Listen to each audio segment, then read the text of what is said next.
भाइयों, एक ऐसा देश देखा है जहां पे रास्ते पे साइंटिस्ट और बिना खोपड़ी के इंसान घूमते हैं। कॉम्बिनेशन देख रहे हो? मुझे मेरी मामा बताती होती थी कि पाकिस्तान के लोग ना जब इंडिया जाते थे नमक लेकर जाते थे और वो बहुत खुश होते थे नमक को देखकर। ये तो लेटेस्ट न्यूज़ है। लेकिन अब नहीं वो खुश होते। अब वो कहते हैं हमारा नमक देख के तुम लोग खुश हो, तुम लोग के मुल्क में कमी है। क्या पता वो पाकिस्तान का नमक अपने नाम से बेचता हो जैसे चावलों को बेचता है। कहाँ पढ़ा आपने? ये कौन सी किताब में लिखा है?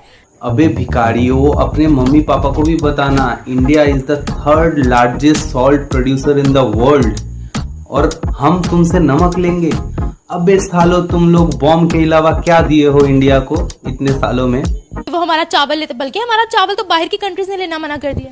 पाकिस्तान का चावल इंडिया जाता है, फिर इंडिया से मेड इन इंडिया करके बाहर बेचता है। ओवर एक्टिंग की औलाद। टीचर्स बताते होते थे। टीचर्स बताते हैं ये चीज। टीचर्स ने कभी ये नहीं बताया कि हमारा चावल बांग्लादेश ने लेने से इनकार कर दिया है, दुबई ने लेने से इनकार कर दिया और भारत तो हमसे बड़ा एग्रीकल्चरल कंट्री है, तो चावलों के बीज हम उनसे लेते हैं। अबे साले यूनिवर्सल गधे की कौम, तुम लोग अपने टीचर को भी ये बताना, India is the second largest rice producer in the world और इंडिया तुमसे चावल खरीदता है और अपने ब्रांडिंग करके बेचता है। अबे साले, तुम लोग देने के नाम पे सिर्फ बॉम्ब, आतंकवादी ये सब देते हो। तुम लोगों के वहाँ पे सॉल्ट और चावल नहीं बनता है, तुम लोगों के वहाँ पे बॉम्ब और AK-47 बनता है जो हमारे यहाँ पे भेजते हो एक आतंकवादी के साथ। ये बात इंडिया के हाई कमांड को भी मालूम है कि पाकिस्तान 13 मिनट के अंदर पूरे इंडिया को खत्म करने की सलाहियत रखता है। और इंडिया ऐसा अगर नहीं चला दे, वो कहता है कि आप तो हमारी हम एक्सटेट शायद जितने हो। 3 मिनट में हो जाएंगे लेकिन 13 मिनट में इंडिया भी खत्म हो जाएगा। अबे नुन्नू जैसे शकल के लादेन, तुम उड़ाओगे इंडिया को, वो भी 13 मिनट में। अबे चौथी फेल साइंटिस्ट, ये शकल पे झांट उगा के तू इंडिया को उड़ाने चला है। आधा इंडिया अगर मुंह दिया ना, उस बाढ़ में पूरा पाकिस्तान डूब जाएगा और तुम लोग इंडिया को उड़ाने की बात कर रहे हो। आगे देखो, इसने एक्सप्लेन भी किया है कैसे उड़ाएगा। इस पे पाकिस्तानी वो ये बयान देते कहते हैं हैं नहीं, वो मेरे कमेंट में कहते हैं चलो हमारे कुछ तो बचेगा, आपका तो कुछ नहीं, नहीं बचेगा कुछ नहीं। इसको इतना स्ट्रेटेजिकली आप बनाया गया है क्योंकि हर तरफ से तो हम बॉर्डर हैं। हाँ। और मिसाइल रेंज भी, मतलब इंडिया को ध्यान में रख के एक चीज, एक प्रोडक्ट डिजाइन ही एक कंट्री को इंडिया रख के के लिए किया की गया गई है। है। सोचो किस तरीके किया गया होगा। वाह भाई साहब, इतना टेक्नोलॉजी इन लोगों का फास्ट बन गया। पूरे इंडिया को ये लोग नाप लिए हैं, वो भी बिना सैटेलाइट के। जिस देश के पास एक सैटेलाइट नहीं है वो देश कहता है कि वो इंडिया को पूरा चप्पा चप्पा नाप लिया है बिना सैटेलाइट के। अबे भिखारियों, तुम्हारे वहां पे एक ब्रह्मोस मिसाइल गलती से चला गया था, उसको तुम लोग रोक नहीं पाए।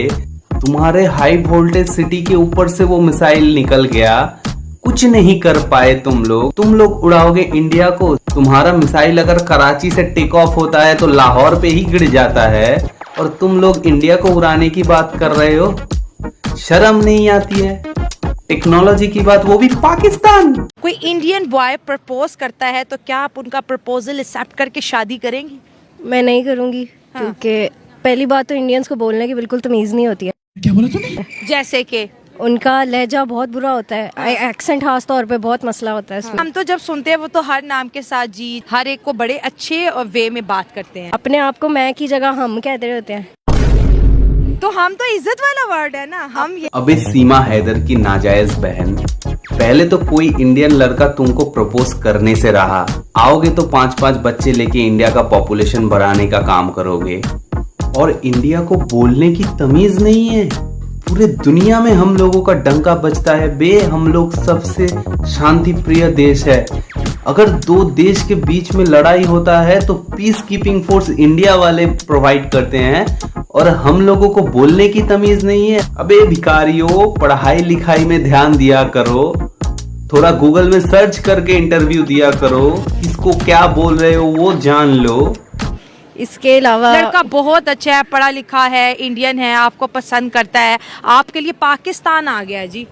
पाकिस्तान आएगा तो फिर कंसीडर कर भी सकते हैं। अच्छा, अगर शादी हो जाती है कहाँ रहना पसंद करेगी? पाकिस्तान में। इंडियन लड़का जाएगा वो भी पाकिस्तान जैसे भूखे नंगे देश में। पहली बात तो भाई, कोई बंदा अगर वेल एजुकेटेड है, पढ़ा लिखा है और देखने में भी सुंदर है तो वो पाकिस्तान जैसे भिखारी देश के भिकमंगे कौम के भिकमंगी लड़कियों से शादी तो नहीं करेगा। और दूसरी बात, पाकिस्तान में जाके रहने की, भैया कौन चाहेगा आतंकवादी के बीच में बैठ के अपना जान जोखिम में डालने को। पहले अपने देश का हालात सुधारो, उसके बाद इंडियन लड़कों का ख्वाब देखना तुम लोग। अगर ये वीडियो अच्छा लगे तो लाइक, शेयर एंड सब्सक्राइब ज़रूर करना। और पिछले वीडियो में इतना प्यार देने के लिए धन्यवाद। ऐसे ही हम आगे बढ़ते रहेंगे और पाकिस्तानियों को पेलते रहेंगे।